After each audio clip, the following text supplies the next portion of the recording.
मूर्ति पूजा कहाँ से शुरू की? हमारे ऋषि महर्षि इनकी पूजा करते हैं तो हम भी करने लग गए। यानी इनको मूर्ति रखना पाप नहीं है। जैसे आपके दादा परदादा की कोई मूर्ति है, पिताजी की फादर की मूर्ति है, माँ की मूर्ति है, तो उस मूर्ति को रखने में क्या पाप है भाई? कोई दोष नहीं। और उसको नमस्कार भी कर दिया सत्कार से तो वो भी पाप नहीं।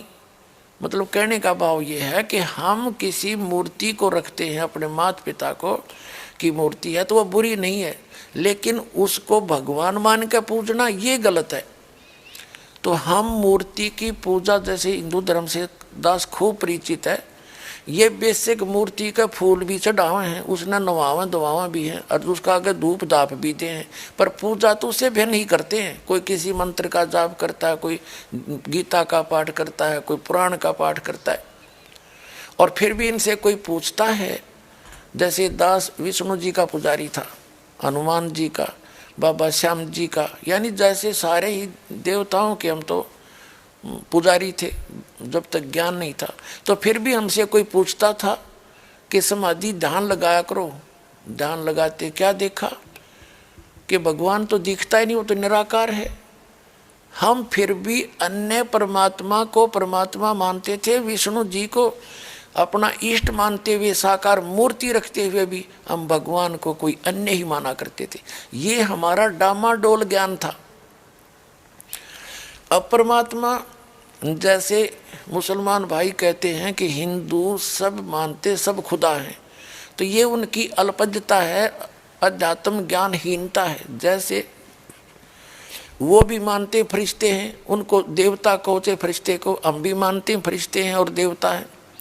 और वो भी मानते हैं मुसलमान भाई के पूर्ण परमात्मा तो एक ही है, हम भी मानते हैं एक ही है। कहने का भाव ये है कि हम परिभाषा प्रभु की से अपरिचित हैं। तो 10 मिनट के अंदर आपको परिभाषा प्रभु की बताते हैं। जैसे एक तहसीलदार है, तहसीलदार को भी हम साहब कहते हैं। वो तहसील का मालिक है, स्वामी है। और फिर एसडीएम साहब है, वो से ऊपर हैं। फिर डिप्टी कमिश्नर साहब हैं, वो भी साहब कहलाता है, वो अपने डिस्ट्रिक्ट का मालिक है। फिर कमिश्नर साहब है। फिर मंत्री को भी हम साहब कहते हैं, मुख्यमंत्री को भी हम साहब कहते हैं, प्रधानमंत्री को भी हम साहब कहते हैं, और राष्ट्रपति जी को भी हम साहब ही कहते हैं। यानी ये सभी साहब हैं और सभी खुदा हैं। खुदा का मीन अपने सतर के स्वामी। तहसीलदार अपने सतर का साहब है, एसडीएम अपने सतर का साहब है, और डीसी अपने सतर का, मंत्री अपने सतर का, वो साहब है ही है। और मुख्यमंत्री अपने सतर का साहब है, प्रधानमंत्री अपने सतर का साहब है, और राष्ट्रपति ओवरऑल कंट्रोलर वो सब का साहब है।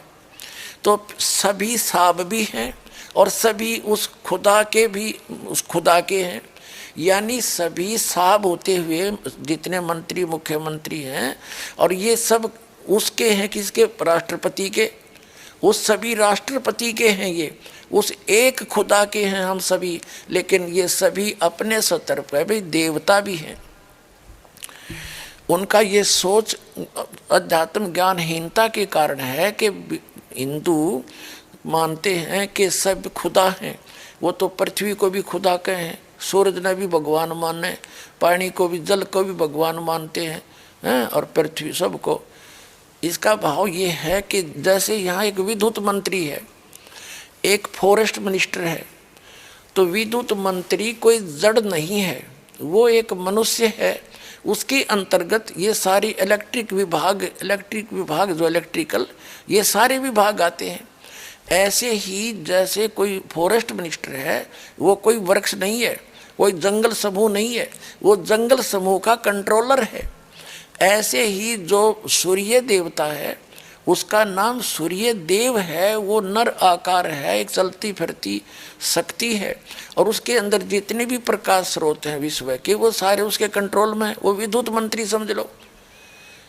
ऐसे ही जल को भी कहते देवता मान नहीं है। जल एक वरुण है, वरुण देवता है, वो उसको भी जल बोलते हैं। वरुण देवता है, वो जल के सभी स्रोतों का कंट्रोलर है। ऐसे ही एक पृथ्वी देवी है, वो सभी इन पृथ्वी ग्रहों का सबकी संचालक है। तो ऐसे ही हम सभी देवता अलग अलग हैं। अब ये हिंदू क्या मानते हैं कि सभी खुदा भी हैं, और ये सब जितने जिस स्तर के खुदा हैं, स्वामी हैं, मालिक हैं, ये सब एक ही खुदा के हैं। इन सब का ओवरऑल कंट्रोलर केवल एक ही है, वो अल्लाहु अकबर है, वो कबीर है। This is the definition of God. ये उस परमात्मा की परिभाषा है। इसको ना समझकर हम भ्रमित हैं। हम अब दास जो प्रयत्न कर रहा है कि उस अल्लाहु अकबर की जानकारी दास के पास है, जिसकी न तो हजरत मोहम्मद जी को प्राप्त हुई, क्योंकि हजरत मोहम्मद जी को जिसने ज्ञान दिया, कुरान शरीफ का ज्ञान दाता, सूरत फुरकानी 25 आयत 52 से लेकर 59 में स्पष्ट करता है, कोई कबीर अल्लाह है, अल्लाह कबीर है, उसको बड़ा कहते हैं मुसलमान भाई। तो बड़ा भगवान है, उसकी जानकारी कुरान शरीफ का ज्ञान दाता भी नहीं जानता। वो कहता उसके लिए ये वही है, वो अल्लाहु अकबर जिसने 6 दिन में सृष्टि रची, 7वें दिन तख्त पर जा बैठा। और उसकी खबर किसी बाखबर से पूछो, इससे सवसीध है कि कुरान शरीफ का ज्ञानदाता भी उस अल्लाहु अकबर के से अपरिचित है, उसकी ना भक्ति से परिचित है, ना उसके ज्ञान से परिचित है। वो कौन है, कहाँ है, उससे भी परिचित नहीं है। उसके से ये दास परिचित है, वो बाखबर ये पर दास है। इसके पास आओ और अपना कल्याण कराओ।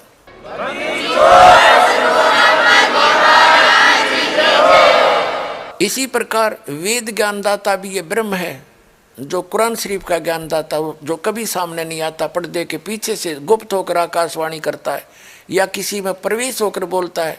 और श्रीमद् भगवत गीता का ज्ञानदाता भी वही है, जो कुरान शरीफ का ज्ञानदाता है, जो श्री कृष्ण में प्रवेश करके बोल रहा है। जैसे कुरान शरीफ का ज्ञानदाता हजरत मोहम्मद के अंदर प्रवेश करके उसके अंदर से आवाज़ निकल रही है, उसमें कभी फरिश्ते प्रवेश करते हैं, जैसे भी वो मानते हैं। तो ऐसे ही वो एक ही वही परमात्मा, यानी वो ब्रह्म सत्र का जो भगवान है, जो काल है, यही कुरान शरीफ का ज्ञानदाता, यही वेदों का ज्ञानदाता, और यही श्रीमद् भगवत गीता का ज्ञानदाता।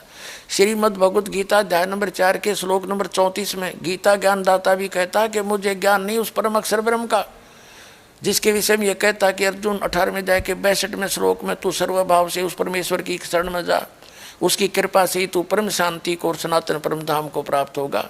अपने विषय में गीता ज्ञानदाता कहता है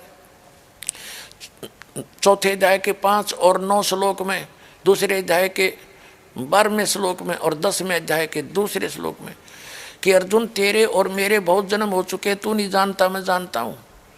इसलिए वो क्या कहता है 15वें अध्याय के 4थे श्लोक में कि तत्वदर्शी संत के मिलने के उपरांत परमेश्वर के उस परम पद की खोज करनी चाहिए, जहाँ जाने के बाद साधक फिर लौटकर कभी संसार में नहीं आते।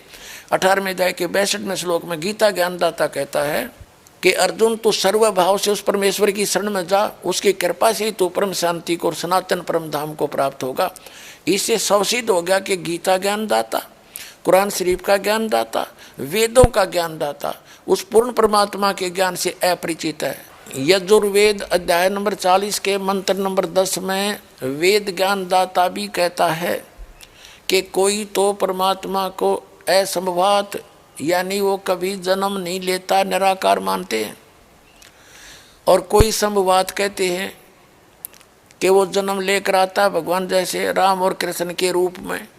लेकिन वो परमात्मा कैसा है, वो जन्म लेता है या नहीं लेता है, वो क्या क्रियाएं करता है, क्या लीला करता है, उसकी जानकारी धीराणाम तत्वदर्शी संत बताते हैं, उनसे सुनो। यानी वेद ज्ञानदाता भी अपने से अन्य भगवान की महिमा बता रहा है।